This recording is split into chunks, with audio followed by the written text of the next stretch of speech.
board? Welcome. You're listening to the Keeping Ashland Healthy podcast, a podcast production of the Mental Health and Recovery Board of Ashland County, Ohio. Thanks for joining us. And welcome back to another episode of the Keeping Ashland Healthy podcast. My name is David Ross, the Executive Director here at the Mental Health and Recovery Board of Ashland County. And in the studio with me today is Jennifer, and I'm going to do my best to get this right, Wininger. That's right, Wininger. Jennifer Wininger. We practiced that before we came on. Jennifer Wininger.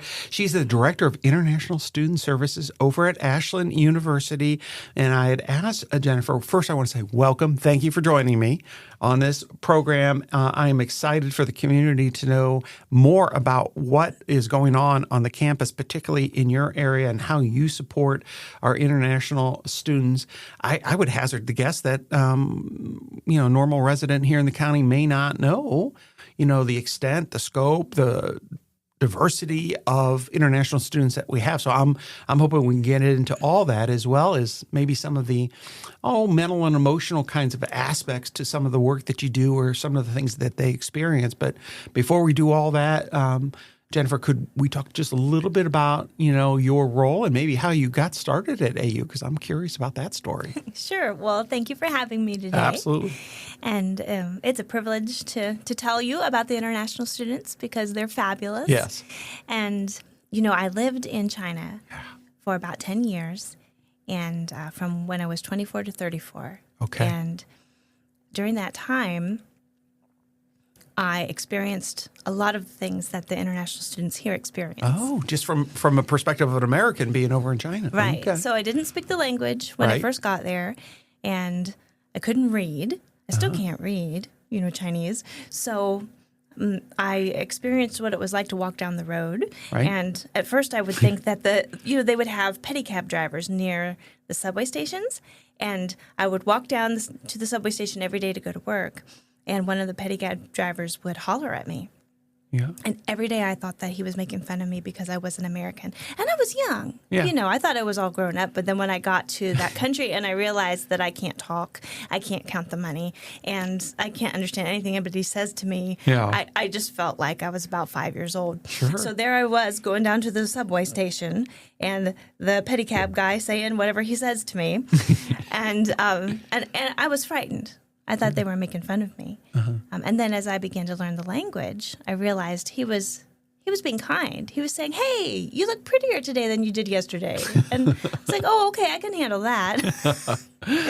So I think having experienced the things that the students experience, I'm very drawn to working with the international students. In fact, I will tell you that I am mostly more comfortable with international students than I am with Americans. Oh, wow. Because I spent, not that I don't like Americans, please, David, don't be offended, but because I spent so much time in Asia so early in my life, acclimated to a lot of the way that Southeast Asians, Far East Asians think, and the way that they develop relationships. Yes. So when I came back to the United States, it was very, very difficult for me. I had never had an independent adult job. I see. In the United States, because I graduated with my master's degree from somewhere in South Carolina, and then I moved to China. I see. And so I had been a grad student. I see. And it was a job. It was teaching. It was real life, but I wasn't completely independent. Absolutely. And so I went to China. And all of the things that I experienced in the workplace there that I thought were odd or a little tense, I thought were because they were Chinese. It's a different culture. Right. And some of it was. Right. But then when I came back to the United States and I started working with people from my own country, I realized, that a lot of those tensions were just people. And in fact, sometimes it's harder to work with people in your own country because when I lived there, I was a little bit buffered. Yeah. Because I was a foreigner. Yeah. So they don't want to treat somebody from another country poorly because that reflects poorly on their country. Okay. And so we're going to be nice to the guest. So that's the buffer, right? Let's be nice to the guest then. Okay. Yes. And we're like this to each other, right? In America, we're nice to each other all the time. Well, and we're not. so the buffer's gone. The buffer is gone. Yeah. So I feel like a lot of times when I'm with the international students, yeah. I just feel more comfortable in the way they think, and like they're a lot of them are very huggy and very relational. Okay. And so anyhow, I got into this job because I just love it. Yeah. I love it. And was that one of the first jobs when you came back from China then? Did you go right into working with international students, or did you have any other work before?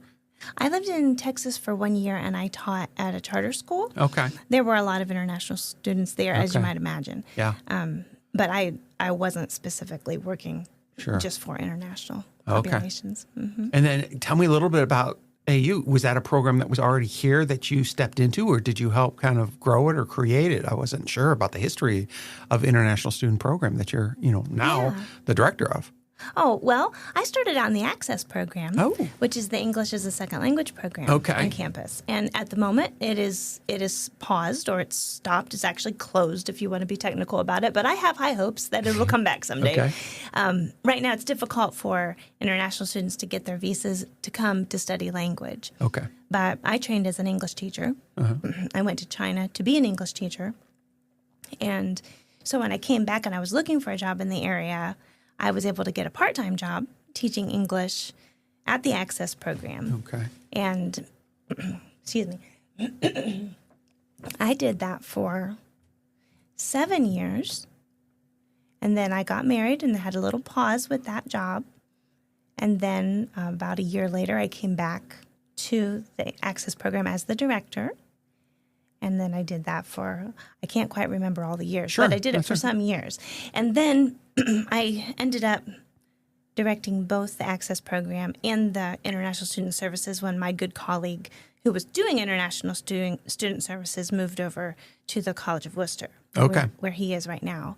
And then the Access program closed. I see. So now I'm just doing International Student Services. All right. So it has been at the university for some time, this International Student Services program or department? Oh, yes. Oh, okay. I honestly, I don't know when International Student Services itself started. I know that the Access program had been there for 50 years. Yeah. So, I didn't start it. I just came along and tried to foster. Yeah. Well, but again, as you say, you knew fairly early on that you really felt comfortable and wanted to be working with international students from some of your experiences, Absolutely. Yeah, in China. Yeah, it was interesting. It's kind of a tangent, but I put it out there for the audience. Americans, I think, became a bit more familiar with I think he's fairly famous in China. There was a Netflix show called The Three-Body Problem, and it's a science fiction. And it was very well done, but I was so intrigued by the premise that I picked up the trilogy. I'm reading the last book in the trilogy now, Jennifer, but what prompted this was I had never read a book from a Chinese author before. And it did not take long when I started reading the first book to sense, and I read lots of books. I've been reading my whole life. There was a different way, the way he frames everything. Yes. And the whole thing. So for folks that maybe have only been exposed to the Netflix series, I encourage you to check out the book version, but be prepared because the culture, the experiences, the references, there's several footnotes, as you might imagine, because he makes references to things that most English people would have no idea. So, but that in just a little way, I know you experienced it much more thoroughly when you were there and immersed in it, but it just, even reading a book by a Chinese, some of those differences just came through, and it really challenged me, whether it's as simple things as plot development, character development, the way the characters are, what they think about. It's all different. Mm-hmm. It's all different from kind of the Western way that authors, frame things. And it really has been educational. I mean, and he's a very good writer. And the premise of the whole series, well, if you don't like science fiction, you won't like it. But if you like that, just a little plug out. But what you're saying, that really hit me because that was my first exposure. And that's just been recently. But I can't even imagine going to a country, not being able to read, understand, some of the basic things. Because, I think maybe we imagine that the signs are in multiple languages or something, but it's probably not, right?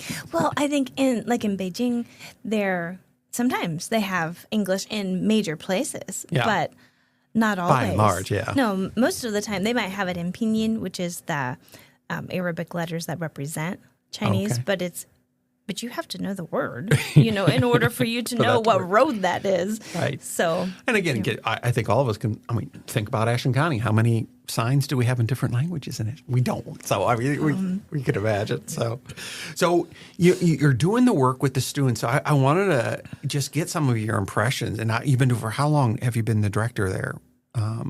This is the middle of my third year directing international student services specifically. Yeah. Mm-hmm. Yeah. So what in that time, what do you think, Jennifer? What are you experiencing? What are some of the key or big things or common things, most common things that they're asking or need help with that you've experienced so far? They mostly need help feeling secure. Okay. Especially when they come in. When they first get here, we do an orientation for them. Uh-huh. That's we try to gamify it, make it fun. We give away prizes. We give away big bicycles and sets of dishes for their house and that kind of thing because it's a lot of information to take in. But that's just one day. So otherwise, they'll come to the office for every little thing in the beginning.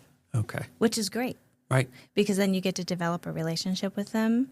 And let me give you an example. Sure. So there's a young woman from Ghana, and she has a husband and a daughter who are not able to be with her right now, and she's trying to bring them over. Mm-hmm. But in the very beginning, she missed them so much, and everything was so different. Yeah. So my assistant, Mike, shout out to Mike Emmerich, yes, he has spent some time in Africa. Oh. She would come in every day and sit down beside him at his desk and not really say anything, but she would just sit there because she knew that Mike knew something about her country. And she just seemed so solemn and so serious, and she was a little bit grumpy about everything. And, so I would, I offer hugs to the ladies if they're into that. And yes, oh my, she wanted hugs. And, then I try to invite them, if they're new and I notice that they're struggling, I'll say, hey, why don't you come and let's have some tea and, tell me the story of your life. So we do that kind of a thing. Sometimes they'll just make up reasons to come to the office. Yeah. They need help. I don't know. They need help tying their shoes that day or what. It's not that bad, but they make up some kind of a question, but they really just want to come and talk. So she would do that as well.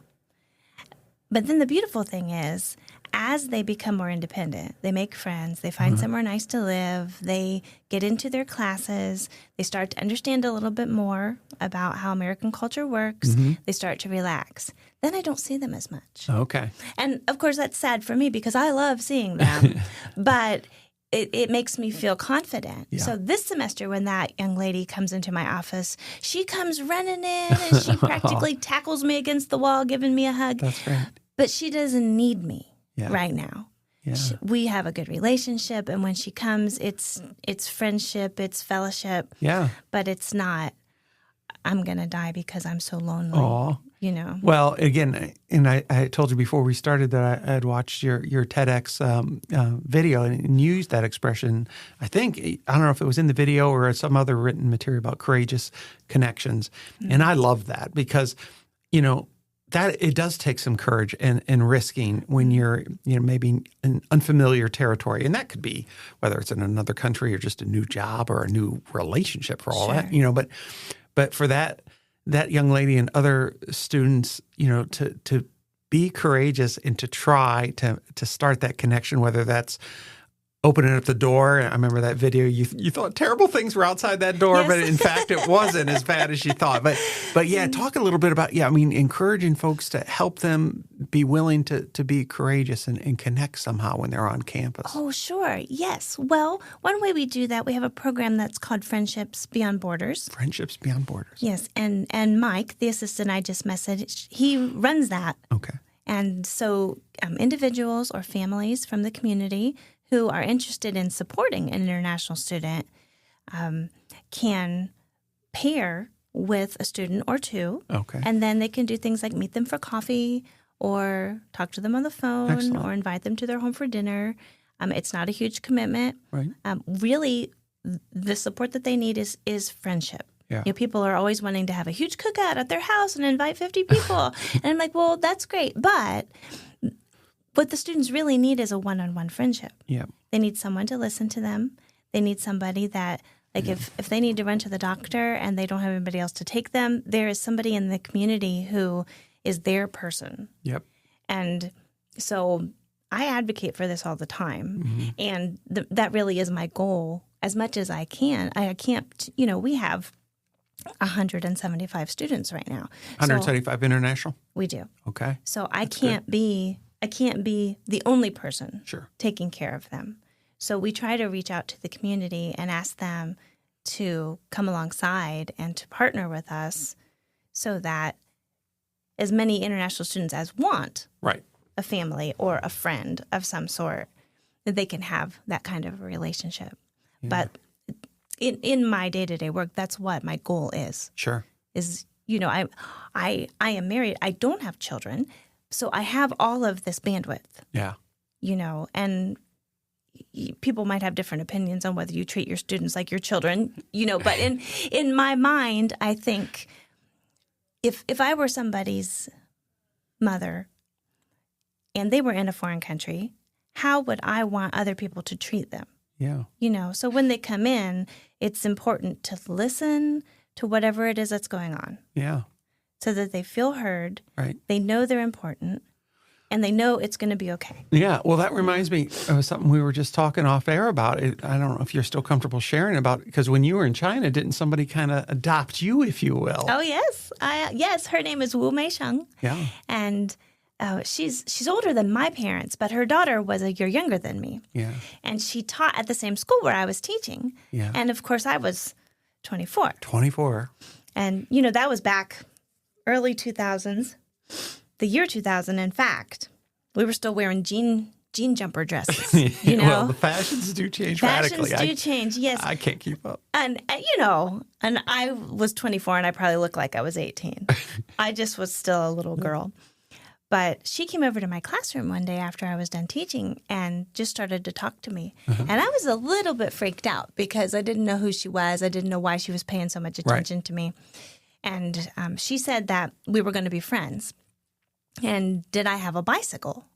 And no, I didn't have a bicycle. She says, well, you need to get one this week because we're going to go down to Beihai Park and we're going to ride our bicycles there.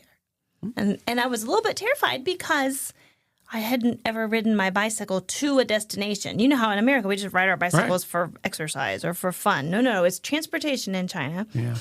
So we did that. And she just hooked her arm through my arm that day at the park, and she told me the whole story of her life. And I thought Chinese people were supposed to be kind of closed and they didn't show their emotion. And here she is, she's just crying, telling me about how her husband had passed away of cancer a few years ago. And like she just decided she was going to love me. Yeah. And there were 10 of us on our team. How I got picked, I'm not sure. But she celebrated every birthday with me. She invited me for Christmas. Yeah. They don't even celebrate Christmas in China. She invited me, you know, we would go out to the German restaurant for Christmas.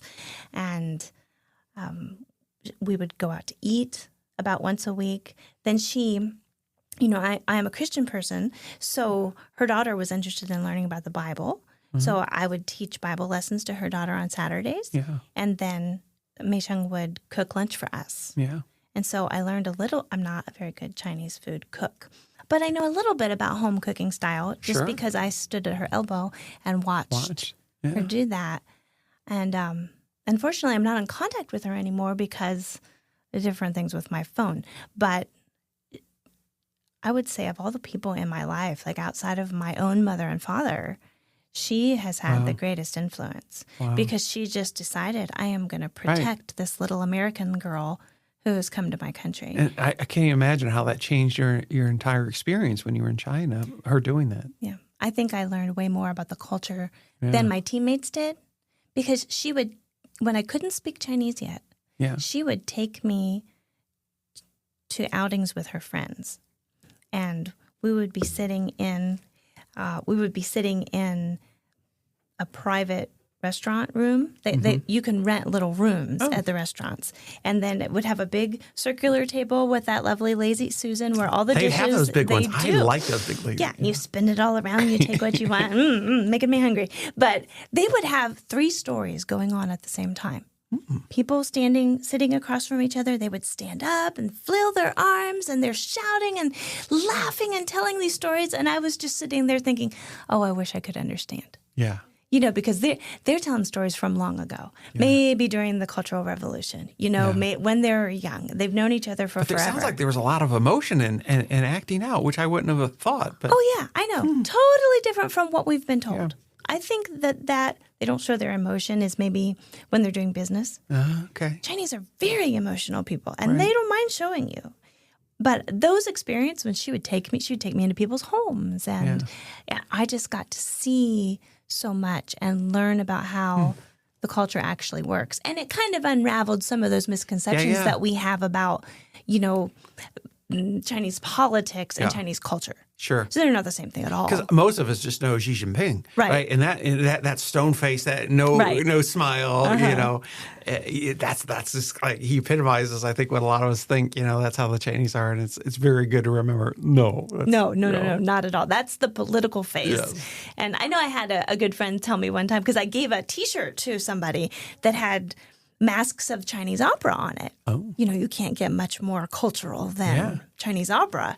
And she said to me, well, don't you think that if she wears that T-shirt, that it'll make it sound like we're siding with the communists? And I mean, this was a lot of years ago. And I was like, no, because the politics and the people are completely different. Interesting. Yeah.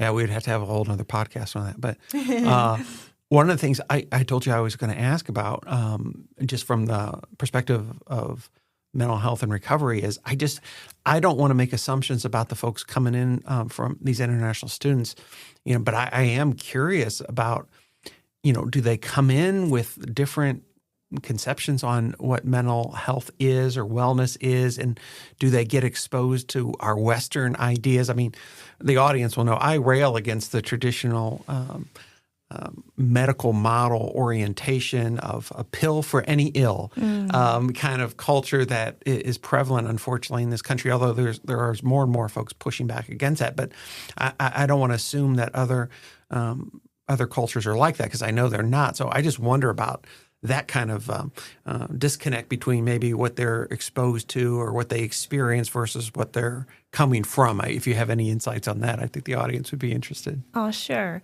Well, I don't think that they come from those kind of cultures. Okay. And in a lot of cultures, even counseling, just going in and talking to somebody about a problem, is really frowned on. Okay. It's kind of maybe how it was here many years ago, where if you went to a counselor, you had a problem. Should you go to a family or friend or something? Is that what they would be normal for them? That's what they would do. Okay. Yes. Okay. We've had some students who really needed some counseling, maybe even obviously had some mental health struggles, maybe some physical-based struggles, and they weren't very willing to go to the counselor. Sometimes they are. Yeah. Sometimes I'll have people come and they'll say, I'd like to talk to somebody regularly. Okay. But we do talk about it during the orientation. So they know that it's available. Okay. And then when they come and they have a problem, a lot of times they'll tell me their problems. And I'm happy to listen to them, and I'm happy to do the best I can. But then I will say, would you like to talk to one of our counselors? Yeah. Dr. McKnight is right over there, and he's a wonderful person. And we also have, if it's a lady, so we have a female counselor if you're more comfortable. And sometimes my recommendation will help them to feel comfortable to do that. Okay. Yeah. And then our counselors. Yeah. So many times I've gone to Hunter and said, I have a gentleman, he's nervous about coming to counseling. Yeah. And Hunter will say, no worries, I'll reach out to him. Okay. And then, he's younger. Yeah. And so talking to one of the younger guys, they gel well. Yeah. And so I do really appreciate that about our counselors, that they're willing to be proactive. Yeah. No, but you're right. The students are not as exposed to a country where mental health is prioritized. Yes. Yeah, you just go and you tell your mom, Right. or you bottle it up inside because you don't Right. want to bother anybody. Right. Interesting. Now, I'm fascinated by some of those differences. Like I said, there are some books that have been written about how America, we export all kinds of things, not just raw products, but ideas.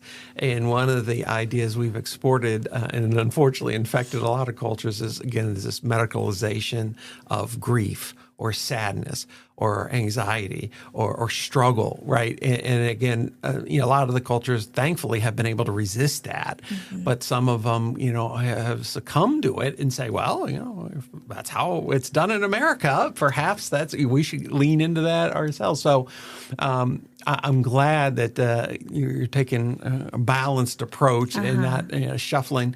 Because, as I always say, I'm a counselor. I don't practice anymore, but, trauma-informed care was something that came to our field. It was more prevalent in substance use before it was in mental health, but this idea that individuals come to us, I'm sitting in my office, I'm seeing them for the first time. This person has a story, a very robust, long story, and I'm just being exposed to it for the first time. And what arrogance to assume as a counselor, I don't care what degree or license I have, that I can somehow sort through that story, make sense of that person's story for them, and encourage and direct them. So flipping that, so the person's coming in, they're the experts of their own story. What is that story? How is what's going on fit or not fit within their context and their story? And I think that's an international way, if you will, I think, of approaching some of these things. Let's talk about it in the context and the eyes of the individual versus imposing something. And even in the United States, that's why I love trauma-informed care, because we were doing that, even American to American. Somebody was saying, well, this is what you should do. I heard enough. I know what so taking the so-called licensed experts, if you will, I'm using air quotes. People can't see that because it's audio. And remember, the individuals that are coming to you are the experts on their lives. You might be the expert on yours, but you're not the expert on their lives. So it's best to defer and ask a lot of questions. Yes. Rather than make assumptions. Oh, yes. I think listening is some of the best counseling you can do. Yes, absolutely. I think somebody has said that. Famous, yeah. So you mentioned the one program. I wrote a few things down because I went to your website, like International Club, Ambassador Program, Word Cafe, Friendship Families, International Spectacular, Conversation Connections. These were all things that were listed under the website. Are these all different programs or mechanisms to help the international students be engaged in different things? Yes. Okay. Yes. We do have that World Cafe. The students are calling it like exploring the world now. But yes, once a month we have one of our international students talk about their country. Oh. And so we invite the whole community. I mean, people from Ashland can come if they want, but Excellent. Mostly we advertise it within the Ashland University community, and they talk about their country. Sometimes they bring food. Sometimes they teach you a little dance from their country. A lot of international students attend those. Excellent. And then we just had the International Spectacular last week, in fact. Oh. And this time we did it in lower dining hall. Okay. Because we wanted the American students to be exposed. Sometimes, you're going along in your life and you don't realize there's this person sitting next to you in class who's had a completely different life experience from what you've had. And sometimes we're so focused on what we're doing, especially when you're in college. I remember thinking, I want to go abroad someday. But it never occurred to me to make some international friends. Why? That never struck me. I don't know. But the same way, yeah. So... we really want to expose our American students also to the rich, vibrant cultures that we have on campus. So we had a program last week where we just put the stage at the back of the dining hall, and they did their dances, and they sang in their languages, and they wore their beautiful traditional dress, and we had a fashion show, and the international students really loved that. Yeah, because then they get to talk about themselves. Yeah. And they get to show you what they do in their countries. Yeah. Now, I have to admit, Jennifer, I am a little jealous of your work because I think what you're doing, again, so much of it influenced by those experiences, when you were 24 going over to China, but that you can provide that safety, the security, the connection, the guidance for these young people that probably feel a little out of place and scared. I mean, what a wonderful opportunity, and how many lives you get to influence for the good. And I have to imagine, they wherever they go after their time at the university, I know they're going to remember you, Jennifer, and everything you did to help them get through this. Just like you remember your adopted grandma when you were over in China. I mean, these are people that really stick with us because they cared enough. It's more than a job. I mean, because I can tell you really want the best for these young people as they're here and to experience the best of what we can offer. And I just think that's great. So I'm jealous of the work you're doing. It's awesome. Well, I've been speaking with Jennifer Wininger, and she is the director of the International Student Services over at Ashland University. This has been great, and I just want to give you the floor. Any closing remarks for the audience, Jennifer, you would like to make? I really appreciate all you're doing over there. Oh, well, I just want to thank the community because so many times students will tell me, well, I was out at Walmart and I couldn't find something and somebody was so kind and helped me. And we really do have that kind of a culture. Niceness at the Walmart, that's good to know. I know. Isn't that good? That can happen. So, thank you so much. And if anybody is interested in, pairing with an international student, they can feel free to reach out to us at iss@ashland.edu. Okay, and iss.ashland.edu, and I'll put that in the episode description. So folks that might be driving or doing something else, don't worry, it'll be in the episode description. So Thanks so much for having me today. Thank you for listening to another episode of the Keeping Ashland Healthy podcast. The podcast is a production of the Mental Health and Recovery Board of Ashland County, Ohio. You can reach the board by calling 419-281-3139. Please remember that the board funds a local 24/7 crisis line through Appleseed Community Mental Health Center. It can be reached by calling 419-289-6111. That's 419-289-6111. Until next time, please join us in Keeping Ashland Healthy.